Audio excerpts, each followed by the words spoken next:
Au Canada, il faut avoir préalablement obtenu un permis de recherche archéologique pour rechercher ou prélever des artefacts, quels qu'ils soient. Les plongées et les prélèvements effectués dans cette émission ont été faits dans le respect des lois et règlements en vigueur selon les provinces.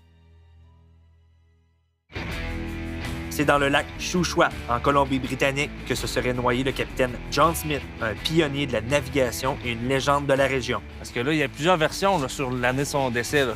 Ils sont encore jamais été retrouvés. Mais les événements précis entourant sa disparition ont été oubliés par l'histoire. It's kind of a little bit of a cover-up, too. Ben écoute, là, on voit quelque chose dans le fond. On va aller voir. Ouais. Mario et moi, on va tenter de réécrire l'histoire de ce personnage qui a été central pour le développement de l'économie locale.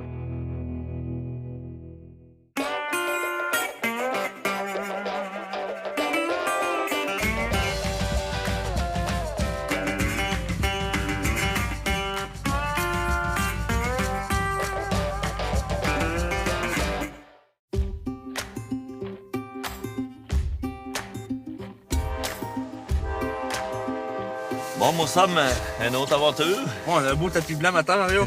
Tabarouette, hein? Fait que là, on est dans une municipalité qui s'appelle Sicamous pour aller plonger dans le lac Shuswap, qui est pas loin ici. On essaie de résoudre l'énigme qui entoure un personnage marquant de cette région-là, le capitaine John Joseph Smith. Capitaine de bateau. Capitaine de bateau, il est mort noyé dans le lac. Son corps n'a jamais été retrouvé. Il est encore là. Mais on sait pas quand puis comment c'est arrivé. Là, on parle de quelle année, là? On parle de 1930 jusqu'à 1940. Parce qu'il y a vraiment plusieurs versions concernant son décès. On sait pas quand il est mort. On est sur les traces du Capitaine Smith. On essaie de comprendre qu'est-ce qui s'est passé, où il est décédé puis quand. Notre premier arrêt, Mario, là, c'est un monument qui a été érigé dans les années 40 par la famille du Capitaine Smith en son honneur. Fait que là, on va rejoindre Paul puis Barb, qui vont être nos guides. Hello! Hi, Paul! How are you? Hey, Paul. Hi. Good to meet you. Nice to meet you. Hi, Paul. Hi, How are Barb. you? Good to meet you. Sam. Nice to meet you. Yeah, so the monument, I've just heard last night, actually, it was just redone recently. And they're just recognizing his life and his service on the lake here. He used to take supplies from Sicamous up to Seymour Arm. So he did that on ice and by water. By water, by Yeah. boat. Ça veut dire que c'est ça, ben, comme de là, il travaillait à l'année. Tu vois ça, tous les villages construisaient autour d'un lac ou autour des rivières, justement, pour avoir la facilité de Il n'y a pas toujours des routes, là. Il n'y a pas de route, puis on a vu comment la route était sinueuse aussi, hein? D'où l'importance d'avoir un capitaine comme le Capitaine Smith.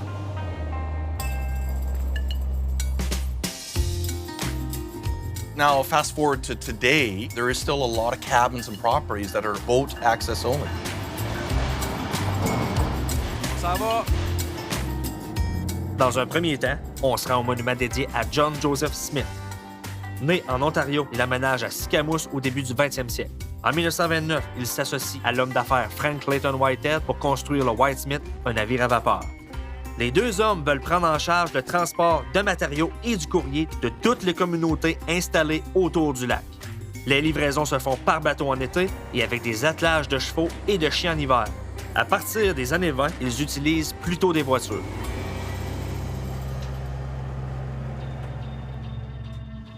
C'est là, Mario. Oui. Le fameux monument. Ben oui. Ça, avais-tu des photos de ça? Oui, il est là Ouais. depuis longtemps. J'ai une photo de 1944. Hey, tabarnouche. Il l'entretient. Bon, c'est bien ça. John Joseph Smith, né en Ontario, c'est bien ça. Noyé dans le lac Shuswap le 21 mai... On se bien? 1940. 1940. Parce que là, il y a plusieurs versions là, sur l'année de son décès. Là. Moi, j'ai une autre version là, qui raconte qu'en 1930, lui et son partenaire d'affaires, Frank Clayton Whitehead, ils étaient à bord d'une voiture sur le lac, parce qu'ils faisaient la livraison, avec 2 traîneaux de ravitaillement. Puis à un moment donné, la glace a cédé sous le convoi. Ils ont réussi à s'en sortir, eux autres? Donc, ça veut dire que ça, c'est une possibilité, là. Il y a une autre version. Au milieu des années 1930, le Whitesmith, qui était son navire, Ouais. Il aurait été impliqué dans différents accidents. Il a même coulé. Et on sait qu'il était capitaine de ce bateau-là. Fait qu'il était fort probablement Ah bon? aux commandes du bateau. Tu sais, si son corps jamais été retrouvé. OK. Puis il n'y a rien maintenant qui pourrait dire qu'il est décédé près de ce monument-là. Là. Tu sais, maintenant, en face ici, dans l'eau. On ou dit quelque chose comme seulement ça. lac Chouchoua. Parce que, tu sais, si tu rends hommage à quelqu'un, Parce il semble que tu viens où Le lieu de son. à peu près qui serait décédé. Je comprends que les vestiges de la voiture et du White Smith sont loin du monument, mais c'est un détail qui m'intrigue. C'est là que Paul nous apprend qu'il connaît 2 plongeurs qui ont découvert tout près d'ici les restes d'un traîneau et des ossements de chevaux. A horse-drawn sleigh that had actually broke through the ice. And they discovered that, if you look at the date, in 1992. And I know that there's a myth out there about Captain Smith and things like that. I mean, who knows? On pourrait aller voir Puis ça. on sait qu'il est mort noyé. Son corps n'a jamais été retrouvé. Et le monument est juste là. Devant cette coïncidence, on décide d'attendre avant d'aller explorer les vestiges de la voiture et du White Smith. On va d'abord aller scruter le fond marin à l'aide du sonore de Paul. Il me semble que tu essaies de te rapprocher quand même. Sinon, pourquoi il serait là? Ouais, c'est ça. Et puis c'est loin du village, là. 1h30 de bateau. There's all these little bumps here for some reason. Ben écoute, là, on voit quelque chose dans le fond. On va aller voir. Ouais. So I've just sent Barb out to the back of the boat. She's got a marker and a float. Yeah. So once we find the hot spot here, I'll honk the horn, and she can drop that. Là, Mario, il y a de quoi, là? Ouais. On va aller voir ça. Yeah. Good.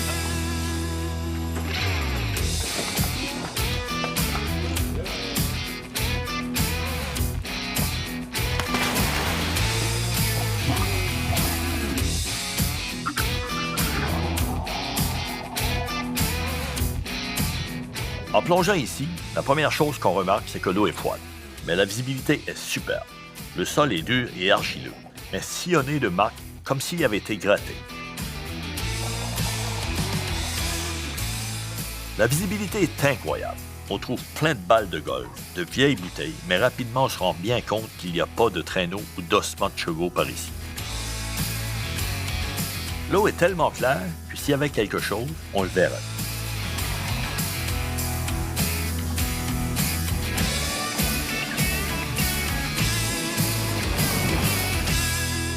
Faites passer la caméra, Sam. On voyait super bien. Il y avait plein de balles de golf. Ben, malheureusement, non. On n'a rien trouvé ce côté-ci qui aurait rapport à un attelage, là. Mais c'est ça, Paul, lui, il a vu des preuves de dragage. Ouais. Là. We saw evidence of drag marks down there. I did. There's definitely some lines or something in the bottom of the clay, like somebody's dragging. OK. Yeah. S'il y a un bateau qui a dragué, là, Ouais. il a déplacé l'attelage. Ça, c'est certain, là. C'est pour ça que vous l'avez pas trouvé. Ouais, probablement. Bon, il n'y a peut-être pas d'attelage, là, mais on va continuer quand même à suivre les traces du Captain Smith. Fait que demain, c'est plonger sur le retour. Ouais. Puis après ça va être le White Smith. OK.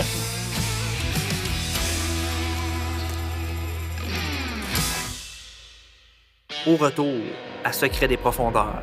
Tu sais, selon la tradition orale, ça serait une Ford T. Mais moi, j'ai des doutes.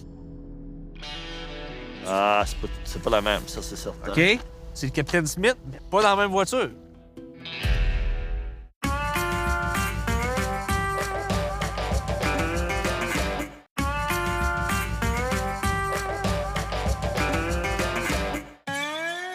Deux jours plus tard, la pluie a fait fondre la neige et on repart sur les traces du mystérieux Captain Smith. Paul et Barbara nous amènent visiter les restes d'une voiture de modèle Ford T que les locaux croient être l'ancienne voiture du capitaine. A Ford Model T that has broken through the ice. It was used actually in the early 1900s to transport goods and materials from Sicamous up to Seymour Arm and back. And one day on its return, it broke through ice, and now it rests there on the bottom. So divers in the area know about the Model T that's there, but it is kind of a hidden gem. So we do try to keep it a secret just because it is a protective heritage site by the Underwater Archaeological Society. Moi, j'ai des doutes. J'ai des doutes que c'est un Ford T. En plus d'avoir des doutes sur le modèle de la voiture, je me demande si c'est bien ce jour-là, en 1930, que le capitaine s'est noyé. Est-ce qu'on est même certain que c'est bien sa voiture? Est-ce qu'on est au bon endroit? Il faut que j'essaie de vérifier ça, parce que la tradition orale pourrait nous mener sur une fausse piste. Ça serait pas la première fois. On le voit, là. Il est sur le lac en hiver.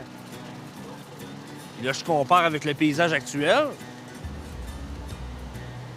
Je pense l'avoir trouvé. Et qu'on n'est pas loin, là.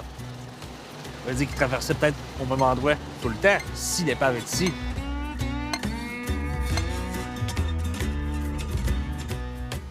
Ah, tabarnouche. C'est incroyable, là. Ah ouais, c'est vraiment pareil, là. On voit très bien sur une Ford T.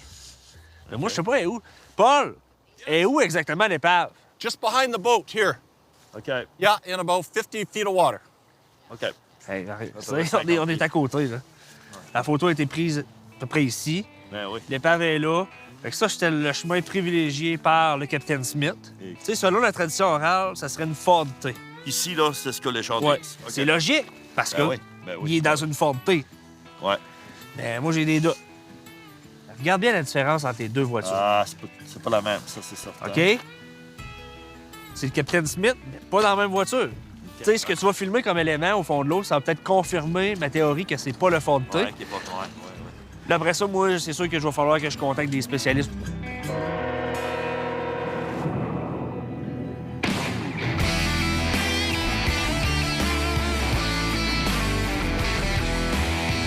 On plonge tous les trois. Les conditions sont semblables à la première plongée. 30 pieds de visibilité, 4 degrés Celsius, mais comme la première fois, on trouve rien.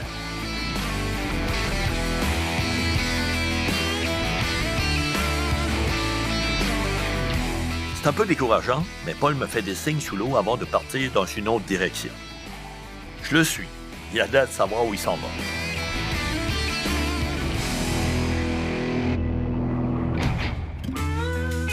Pendant que les plongeurs cherchent la fameuse Ford T, j'explore les alentours pour trouver l'épave du White Smith. Selon un article de journal de 1934, le navire était amarré au quai de l'hôtel CPR Sicamous quand il a percuté un des pieux d'amarrage à cause des vents violents ce soir-là. Il aurait coulé au pied même de l'hôtel.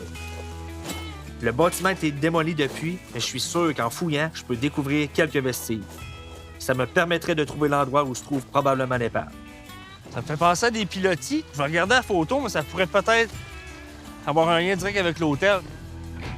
Tu sais, selon la tradition orale, le White Smith reposerait près des vestiges de l'hôtel.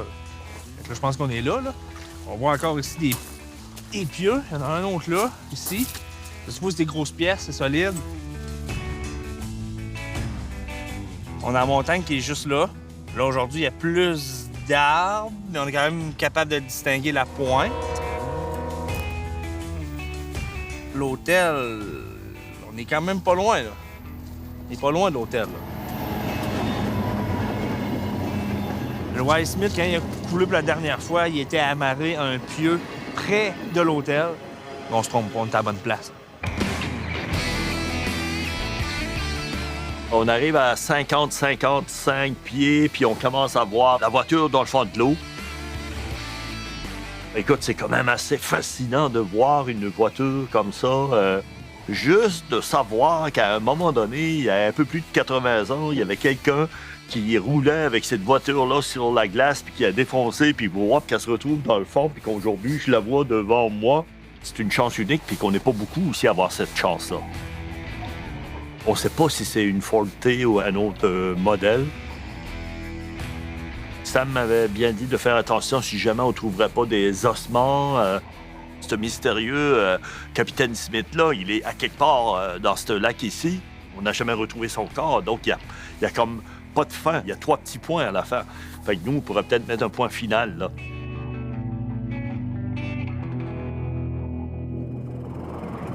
Ben, comme de fait, après cette deuxième plongée, ben, on n'a pas trouvé d'ossements encore. On a bien vu la Ford T. Si c'est la Ford T, on va en voir plus tard. Mais pas de capitaine Smith.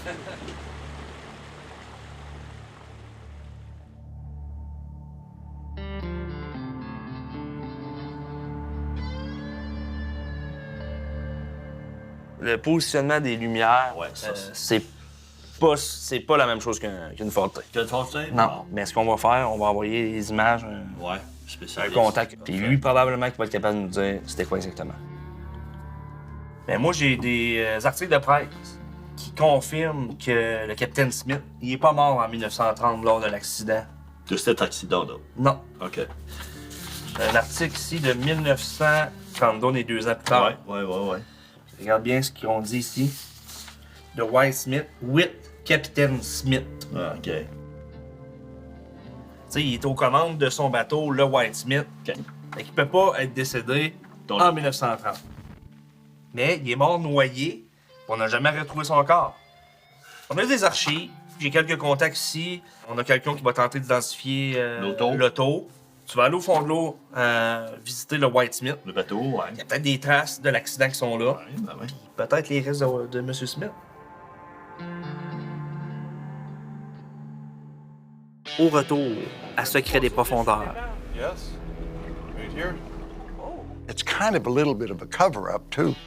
Est-ce que c'était la même famille? He was the son of Captain Smith.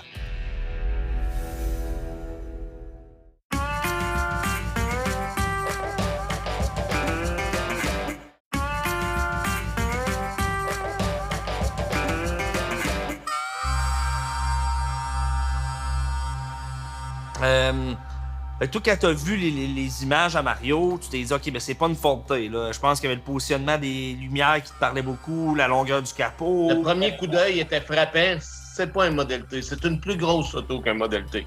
Le Model T, c'était une petite auto. Celle que je vois sur les photos sur la glace, il y a une Model T pick-up, puis il y a une grosse Touring. L'image est trop floue sur glace, je peux pas l'identifier. Mais des après, bonne chance que ce soit elle au fond de l'eau, là. OK. Là, j'ai ouvert des revues que j'ai chez moi, j'ai beaucoup de détails, puis on s'est mis à faire des comparaisons, puis y aller par élimination. Parce qu'on se cachera pas qu'en 1920, il y avait 411 constructeurs américains Et tabarnak. automobiles. Parce que selon toi, ça serait une Chevrolet modèle 490, c'est ça, hein? Ou un Buick Circa, c'était la même carrosserie. Y a-t-il une ville pas loin qui a une société d'histoire là, qui raconte ça plus en détail? Oui, mais ils en savent pas plus. Même les gens d'ici, là, on a fait affaire avec un gars qui emmène des plongeurs, puis... Ils connaissent pas, non? Non.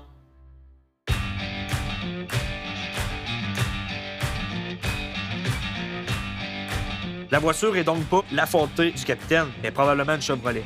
Pour le moment, on continue d'essayer d'en savoir plus sur le naufrage de son bateau, le White Smith, qui aurait coulé au pied d'un hôtel, aujourd'hui disparu. L'hôtel était ici. L'épave serait juste vis-à-vis ici, là. On pourrait-tu passer au-dessus de l'épave? Yes. Right here. Oh! Le White Smith, il aurait coulé. Est-ce que vous en savez un peu par rapport à ça? So what I know about the White Smith is it was designed to be an icebreaker to start Yeah. with. One stormy night, it had broke free from its moorings, broke over a piling, and the hull had landed on top of the piling, and there it sits today. Chose certaine, Smith, il est mort noyé. On n'a jamais retrouvé son corps. Mais est-ce que le capitaine Smith il est mort lors de cet accident-là? De cet incident-là.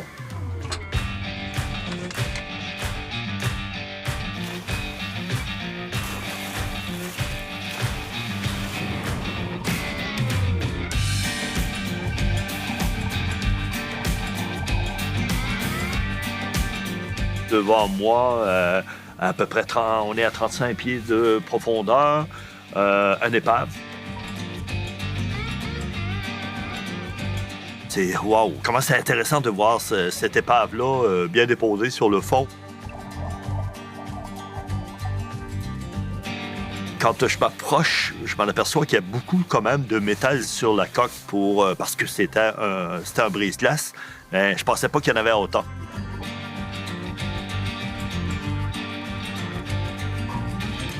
Par contre, quand on parle de la superstructure, ça, c'est vraiment après de s'effondrer. Là. C'est tout un pêle-mêle de bois.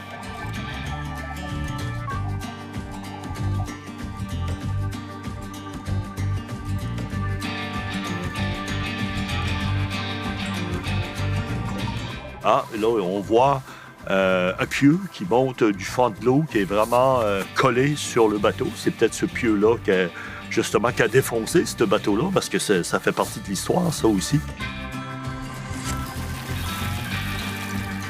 Donc, sur le White Smith aussi, même chose, hein, on a regardé si on ne verra pas des ossements. Puis ça, c'est des choses que j'ai été habitué parce que j'ai été en chercher beaucoup des ossements, des personnes décédées en milieu marin comme tel, là. Finalement, on n'a pas trouvé d'ossements. Pas d'ossements. Pas de Capitaine Smith.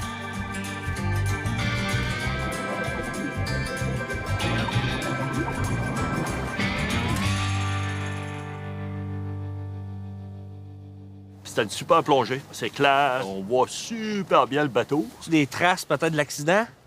Oui, il y a une place, il y a un pilier qui sort du fond, puis qui est vraiment à côté sur le bateau. Il a été cassé, mais il est vraiment collé sur le bateau. Là. Ça pourrait être une des causes de l'accident. De l'accident, oui. Ah oui. Vous n'avez pas vu d'ossements? Non. Non. Non.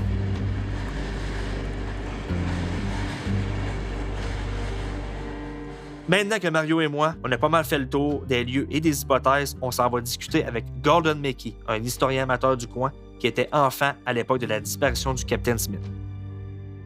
Selon mes recherches, le White Smith aurait été impliqué dans plusieurs incidents, dont un en 1933 et un autre en 1935.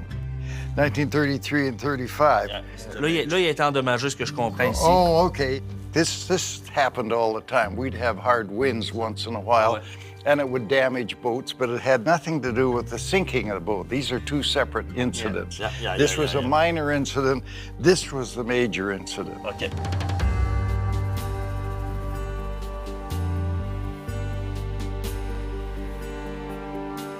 '35 is when it sank, and actually at the time it sank, they overloaded the boat. It was actually below the level of the water, and the water's just pouring into the boat, and down it sank. It was an error on the part of the engineers on the boat. On se rend compte que peut-être que finalement, là, il y a des informations qui ont été cachées à l'époque en lien avec le White Smith. It's kind of a little bit of a cover-up, too. The boat is only operating with a subsidy from the provincial government. If you've been that negligent, we'll just keep that story quiet. Some years later, Frank Smith, who was the engineer on the boat, told me this story. Est-ce que c'était la même famille? He was the son of Captain Smith. Very embarrassed that his own son was the engineer. That negligent. Yeah. Puis comment il a disparu? Okay, Captain Smith, later on, he operated a very small boat called the Sorrento. There was nobody on board the boat other than him, and he was going to be stopping at a logging camp, but it never arrived. And so the next day, the guys working at the logging camp, they thought they better go and see what had happened, and of course, they found the boat, but no Cap Smith. No captain. My guess is that he had a heart attack. He was not a young man anymore.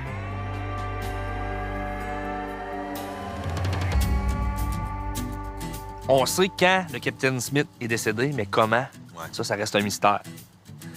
Oui, il était aux commandes d'un bateau, mais c'était pas le White Smith. On l'a vu, c'est le Sorrento. C'est ça. Puis une chose est certaine aussi, c'est qu'à chaque fois qu'il y a un corps qui est pas retrouvé, ça laisse place à beaucoup de rumeurs. On est peut-être dans les rares, Mario, à savoir ça, là, cette histoire-là. Porte à toast à cette histoire encore. Certainement. Tu sais, Capitaine Smith, là, peut-être que son corps n'a jamais été retrouvé, mais là, on l'oubliera jamais. Non, C'est exactement. sûr.